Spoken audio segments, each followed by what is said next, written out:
Subscribe करें हमारा official YouTube channel और बेल आइकन दबाकर पाएं सभी नोटिफिकेशन।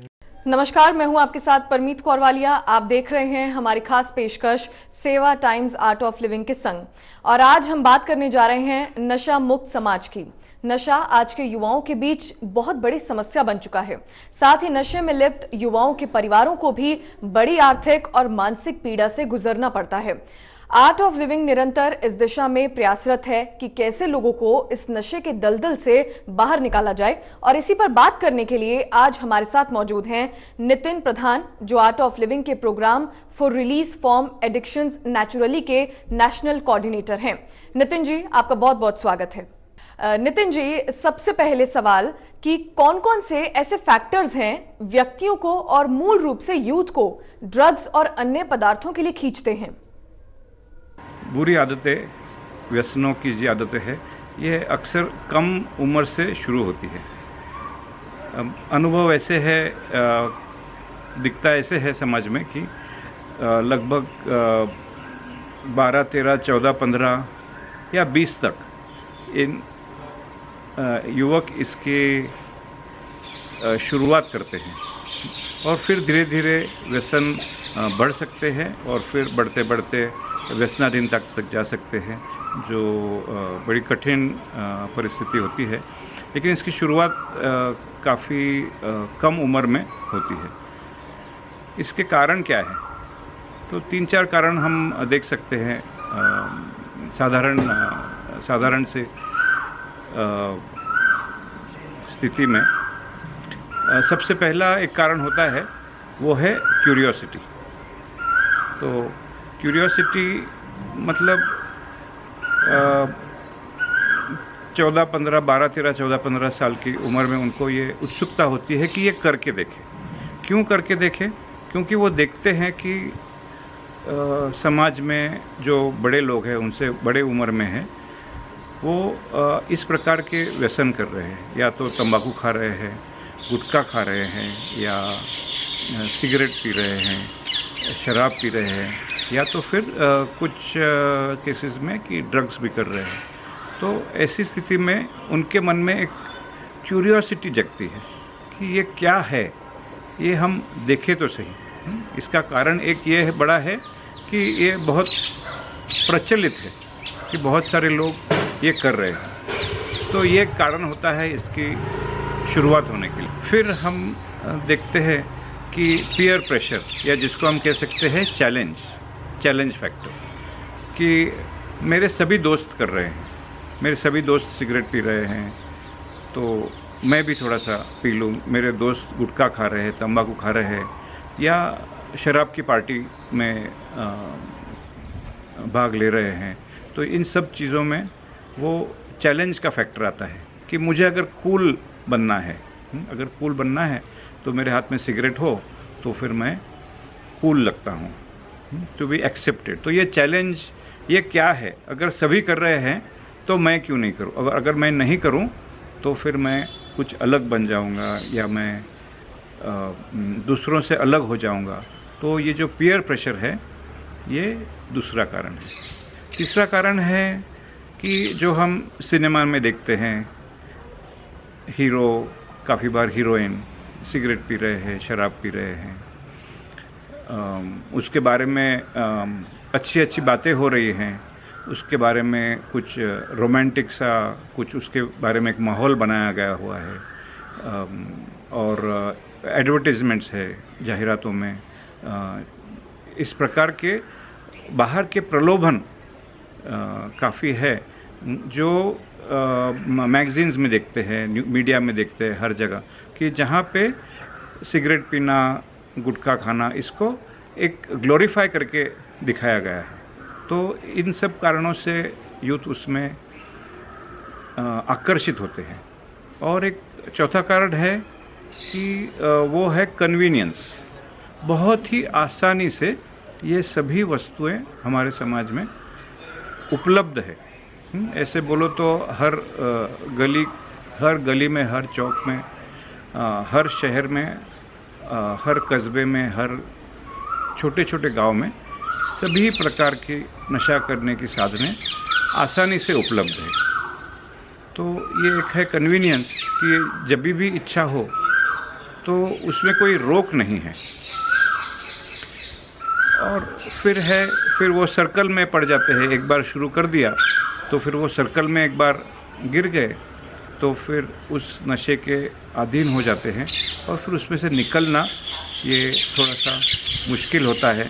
जितने दिन वो नशा करते रहते हैं उतना उसकी वो तीव्रता बढ़ती जाती है और फिर उसमें से निकलना कभी कभी नामुमकिन भी हो जाता है। जी नितिन जी, आप इतने लंबे समय से ऐसे रोगियों के साथ काम कर रहे हैं, जब उनको ड्रग्स नहीं मिलते या कोई नशीली चीज उन्हें नहीं मिलती तो वो कैसे रिएक्ट करते हैं? जब हम कहते हैं कि थोड़े समय में इस नशा करने की जो आदत है उसकी धीरे धीरे मन में पकड़ बनने लगती है। ये तुरंत नहीं बनती है, ये थोड़े अंतर के बाद में काफ़ी सारे बार प्रयोग करने के बाद। और वो डिपेंड करता है कौन से प्रकार का नशा है। अगर हम सिर्फ सिगरेट का या तंबाकू की अगर बात करें तो शायद कुछ महीने के बाद में या कुछ महीनों के बाद में फिर उस शरीर को और मन को दोनों को इसकी एक आदत लग जाती है और ये आदत को ही वो एडिक्शन या लत में फिर बदल जाती है। तो ये आदत मतलब क्या है कि पहले तो वो नशा करता है कि उसे लगता है उसमें से कुछ एन्जॉयमेंट मिले, कुछ अलग सा कुछ फीलिंग मिले।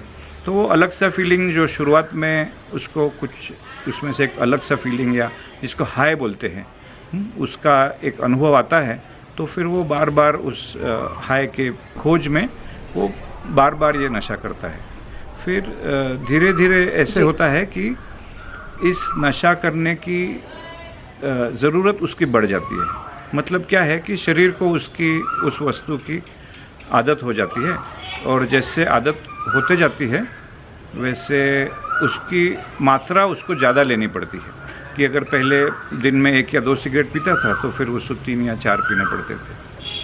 अगर उसको शाम को ड्रिंक लेने की आदत हो गई है तो पहले अगर 1 ड्रिंक लेता था तो फिर उसको 1 का 1.5 लेना पड़े, फिर 2 लेना पड़े या 2.5 लेना पड़े और ऐसे उसकी मात्रा बढ़ती जाती है। तो बढ़ते बढ़ते फिर उसकी इस आदत की, इस व्यसन की ये स्टेज आ जाती है कि फिर उसको अगर वो वस्तु नहीं मिले, अगर उसका व्यसन करने का साधन नहीं मिले तो उसको कुछ ना कुछ तकलीफ़ होने लगती है। इस तकलीफ़ को मेडिकल टर्म्स में विड्रॉल सिम्टम बोलते हैं। तो इस विड्रॉल सिम्टम में काफ़ी सारी चीज़ें होती है। शारीरिक कुछ बदलाव होते हैं तो उनके बीपी में, पल्स रेट में फ़र्क होगा, उनके डाइजेशन में फ़र्क होगा, नींद नहीं आना, या फिर साइकोलॉजिकल कुछ हो सकते हैं कि डर सा लगना, भ्रम होना, कंसंट्रेशन ना कर पाना। तो इस प्रकार की ये सब बेचैनियाँ इसकी शुरू होती है और ये बेचैनियाँ फिर काफ़ी हद तक बढ़ सकती है। अगर उन्हें वो वस्तु नहीं मिले तो फिर वो बढ़ती है। तो इन विड्रॉल की सिम्टम्स ये जो है, ये बेचैनियाँ, ये सहन ना करने के कारण, सहन करने जैसा नहीं ना होने के कारण फिर उसको फिर से वो नशे की वस्तु जो है, या सिगरेट हो या ड्रग्स हो या अल्कोहल हो, टोबैको हो, ये उसको बार बार सेवन करना पड़ता है। तो ये विड्रॉल सिम्टम है जो उसे बार बार इसमें खींच के लाती है और उसके चाहने पर भी वो इससे छूट नहीं सकता, वो इसके पकड़ में आ जाता है। जी नितिन जी, क्या लॉकडाउन एक ऐसा मौका हो सकता है डिटॉक्सिफाई का? जब लॉकडाउन जाहिर हुआ था लगभग 2 महीने पहले, तो ये ज़रूर एक मौका था उन लोगों के लिए कि जो इस लत से, इस एडिक्शन से निकल जाए और अपने आप को डिटॉक्सिफाई कर ले। ये कितने हद तक लोग कर पाए और लॉकडाउन में कितने हद तक सचमुच इस शराब की या सिगरेट की या गुटखा की, तंबाकू की अवेलेबिलिटी नहीं थी, ये देखने वाली बात है। और शायद मिला भी होगा उनको, तो कुछ लोगों ने शायद इसका फ़ायदा लिया होगा स्पेशली जो माइल्ड एडिक्शन में थे, तो वो ऐसे हो सकता है कि लॉकडाउन की कालावधि में वो इसके छोड़ पाए। और कुछ लोगों ने रोका भी था, और हमने फिर देखा कि जिस दिन शराब की दुकानें खुल गई उस दिन बहुत सारी भीड़ बनी रही। तो हाँ, ये मौका था अपने आप को डिटॉक्सिफाई करने का या उस आदत से निकलने का, लेकिन ऐसे लगता नहीं है कि बहुत सारे लोगों ने इसका फ़ायदा लिया है। और इसके कारण है क्योंकि एडिक्शन ये ऐसी स्थिति है कि इसमें वो कुछ देर रोक तो सकता है, लेकिन उसके मन से वो निकल नहीं जाता, और जैसे ही इसकी अवेलेबिलिटी फिर से हो जाती है तो फिर उसकी तरफ वो खिंचा जाता है और उसको फिर से वो सेवन शुरू करना पड़ता है। जी, विभिन्न संगठनों, हालांकि सरकार ने भी ऐसे व्यक्तियों की मदद के लिए हेल्पलाइन नंबर जारी किए हैं। द आर्ट ऑफ लिविंग कैसे ऐसे व्यक्तियों की मदद कर रहा है? आर्ट ऑफ लिविंग ने एक हेल्पलाइन शुरू की है जो इस प्रकार के जो भी व्यसनों से पीड़ित लोग हैं या उनके परिवार है, वो इस स्थिति में उनके लिए कोई सहायता मिले, उनके लिए कुछ मार्गदर्शन मिले, कुछ काउंसलिंग मिले, समुपदेशन मिले, इसके लिए ये हेल्पलाइन शुरू की हुई है। तो इस हेल्पलाइन में लोग फ़ोन करके अपने व्यसनों के बारे में जो व्यथा है, या तो अपने खुद की या अपने परिवारजन की या अपने मित्रों की, इस जो भी उनकी व्यथा है इसके बारे में वो बताते हैं। तो इस प्रकार से काफ़ी लोगों ने पिछले 2 महीनों में इस हेल्पलाइन का फ़ायदा लिया हुआ है, और 9 भाषाओं में हमारे प्रशिक्षक हैं जो इसमें मार्गदर्शन करते हैं और समुपदेशन करते हैं। ये विशेष प्रशिक्षक है जिन्हें इसका विशेष प्रशिक्षण मिला हुआ है कि वो इस प्रकार का काउंसलिंग करे, और फिर वो उनको पूरी तरह से उसको कैसे इस स्थिति को फेस किया जाए, इसके बारे में क्या तुरंत कुछ करना चाहिए, फिर बाद में आगे जाके कुछ करना चाहिए, इसके बारे में उनको मार्गदर्शन मिलता है। और फिर अगर वो चाहे तो फिर उनको सहयोगी एक हम अपॉइंट करते हैं जो उनके साथ में अगले 3 महीने तक इस विषय में उनके साथ बात करते रहता है और उनको मार्गदर्शन करता है कि इसके कायम स्वरूप इसमें से कैसे बाहर निकले, उसके लिए क्या करे। आर्ट ऑफ लिविंग इसमें उनकी क्या क्या मदद कर सकता है, कौन सी प्रक्रियाएं हैं, कौन से शिविर है जो उन्हें करने चाहिए, और जिसकी मदद लेके वो इन व्यसनों से और व्यसनों के बंधनों से मुक्त हो सकते हैं। नितिन जी, किस तरह की कॉल्स आपको बार बार रिसीव्ड होती हैं और कितनी कॉल्स आप रिसीव करते हैं और कितनों को रिस्पॉन्ड किया जाता है? इस हेल्पलाइन में हमको सैकड़ों कॉल्स आए हुए हैं, और इस कॉल्स में लगभग 2 प्रकार के कॉल्स रहते हैं।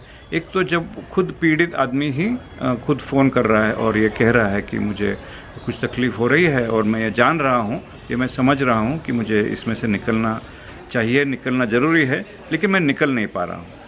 और दूसरे हैं जो उसके परिवारजन हैं, मित्र हैं, रिलेटिव्स हैं, जो फ़ोन करते हैं और फिर उनकी जो व्यथा है और उनकी जो तकलीफ़ें हैं इसके बारे में वो बताते हैं, और इसमें से कैसे निकले इसका मार्गदर्शन वो मांगते हैं। जी, अच्छा, क्या कोई कॉल करने का पीक आवर भी होता है या कोई स्पेसिफिक एज है जिसमें कौन सबसे ज़्यादा कॉल्स कर रहा है और कौन सा लिंक है? क्या कुछ ऐसा पता भी चल पाता है? ये कॉल्स, ये लाइन हेल्पलाइन जो है ये 24 आवर्स हैं, 24 घंटे रहती है, लेकिन हमने ये देखा है कि लगभग सवेरे 8 बजे से रात को 10 बजे तक ज़्यादा करके कॉल्स आते हैं। बहुत ही कम कॉल्स है जो उसके बाद में आते हैं या उसके पहले आते हैं, और इसमें हर एज ग्रुप के लोग कॉल करते हैं, क्योंकि कुछ व्यसन से पीड़ित लोग हैं वो भी कॉल कर रहे हैं, और कुछ लोग हैं जो उनके रिलेटिव्स हैं, तो कभी उनके फैमिली मेम्बर्स हो सकते हैं, फ्रेंड्स हो सकते हैं, रिश्तेदार हो सकते हैं, वो इनमें फ़ोन कर रहे हैं, और इस हेल्पलाइन के द्वारा वो उनको काफ़ी सारी मदद और समुपदेशन, मार्गदर्शन मिल रहा है। जी, वहीं नितिन जी, आपसे ये भी जानेंगे कि टीम सेटअप कैसा है, क्या टीम में योग्य काउंसलर है और कौन कौन सी ऐसी भाषाओं में आपके हेल्पलाइन नंबर्स हैं? इस हेल्पलाइन में आर्ट ऑफ लिविंग के प्रशिक्षक इस हेल्पलाइन को मैन करते हैं और इस हेल्पलाइन में उन्हें पूरा प्रशिक्षण मिला हुआ है। कुछ स्पेशलिस्ट से उन्होंने सभी को विशेष प्रशिक्षण दिया हुआ है। काउंसलिंग टेक्निक्स के बारे में, एडिक्शन के बारे में, अलग अलग प्रकार की इस एडिक्शंस को कैसे अलग अलग प्रकार के एडिक्शंस होते हैं इसके बारे में पूरी जानकारी दी है। इसमें से निकलने के मार्ग क्या है, इसमें डेंजर सिग्नल्स क्या है, कौन सी सिचुएशंस में उनको इमरजेंसी हेल्प की ज़रूरत है, कौन सी सिचुएशंस में उनको मेडिकल हेल्प की ज़रूरत है, कौन सी सिचुएशंस में उनको फैमिली सपोर्ट की ज़रूरत है। इस प्रकार की उनको बहुत सारी जानकारी उनके पास है। वो उस पार्टिसिपेंट का जो भी कॉलर है उसकी पूरी जानकारी उस फ़ोन कॉल के दौरान लेते हैं और उसके ऊपर से एक असेसमेंट करते हैं, जिसके लिए उनको असिस्ट नाम का एक सॉफ्टवेयर टूल दिया हुआ है, जिसके द्वारा वो उसका एक असेसमेंट करके उसका एक लेवल ऑफ एडिक्शन डिसाइड कर सकते हैं और उस लेवल के हिसाब से उसको वो पूरा गाइडेंस करते हैं और पूरी तरह से उसको योग्य उसको मार्गदर्शन करते हैं। जी नितिन जी, ये भी आपसे जानेंगे कि हम कैसे मदद कर रहे हैं और हम क्या प्रस्ताव दे रहे हैं। वहीं आपसे ये भी समझेंगे कि आर्ट ऑफ लिविंग किस तरह से इनिशिएट कर रहा है जो लोग इस समय नशीली दवाओं से पीड़ित हैं। हम इसमें सबसे पहले उस जो कॉलर है उसके पास से जो एडिक्ट है या अगर एडिक्ट खुद है उसके बारे में पूरी जानकारी लेते हैं। सबसे पहले ये देखा जाता है और ये बताया जाता है कि किसी जैसे ज़रूरत हो उसके हिसाब से साइकियाट्रिस्ट की मदद ले और अगर विड्रॉल सिम्टम्स ज़्यादा है तो या विड्रॉल सिम्टम्स उसको दिख रहे हैं तो वो किसी ट्रेंड साइकियाट्रिस्ट की मदद ले और कुछ उसके लिए जो भी उपचार डॉक्टर्स बताए उसके लिए वो उपचार शुरू करें, ताकि जो भी उसकी इमीडिएट सिम्टम्स हो, उसकी इमीडिएट ज़रूरतें हो, वो उसकी पूरी हो जाए उसमें। और फिर जब हम उसको कहते हैं कि जब किसी सहयोगी का आप साथ ले ले तो अगले 2 या 3 महीने तक वो सहयोगी उसके साथ, उसके परिवारजनों के साथ बातचीत करते रहता है और उसको गाइड करता है। तो इस गाइडेंस में भी काफ़ी सारी चीज़ें होती हैं। जैसे जैसे वो हम उसको फिर थोड़ा मेडिटेशन के लिए योगा, सुदर्शन क्रिया और प्राण नाम का जो शिविर है आर्ट ऑफ लिविंग का, ये जो व्यसनाधीनता में मदद करने के लिए विशेष शिविर है, इस शिविर के बारे में उसको जानकारी दी जाती है और फिर अगर उसकी इच्छा हो तो फिर वो इस शिविर में आ सकता है। और जैसे काफ़ी लोग इस शिविर में फ़ायदा ले चुके हैं उस प्रकार का वो भी उसमें फ़ायदा लेके उस शिविर के माध्यम से इस व्यसनों से निकलने की फिर उसको उसमें अच्छी तरह से मदद और मार्गदर्शन मिलता है। अच्छा नितिन जी, योगा और मेडिटेशन का क्या रोल इसमें होता है और सुदर्शन क्रिया किस तरह का रोल प्ले करती है? इसमें योग, प्राणायाम, ध्यान, सुदर्शन क्रिया इसका बहुत अहम महत्व है, क्योंकि ये सबसे ज़्यादा इफ़ेक्टिव मार्ग है जो इस व्यसनाधीनता, इस एडिक्शन, इस क्रेविंग को हैंडल कर सके। क्योंकि योग, प्राणायाम, ध्यान, सुदर्शन क्रिया यही है कि जो मन तक और मन की गहराइयों तक और उसके अंदर गहराइयों से इसकी जड़ों को उसका इलाज अच्छी तरह से हो सकता है और मन से इस बीमारी, ये जो विकार है, ये अच्छी तरह से उसमें से निकल सकते हैं। तो योग और प्राणायाम का बहुत बड़ा, योग, प्राणायाम, ध्यान, सुदर्शन क्रिया, इसका बहुत बड़ा इसमें योगदान है और इस पे ही आधारित ये सब शिविर चलते हैं। जी, तो नितिन जी आपका बहुत बहुत शुक्रिया। इस प्रोग्राम में आपने मुझे बुलाया है, इसके लिए आपका मैं शुक्रिया अदा करना चाहता हूँ और आर्ट ऑफ लिविंग की तरफ से इस माध्यम से हमने आपके साथ बातचीत की और इस मौके के लिए बहुत सारा धन्यवाद, शुक्रिया। इसी के साथ हमारी इस खास पेशकश में इतना ही। दीजिए इजाजत, नमस्कार।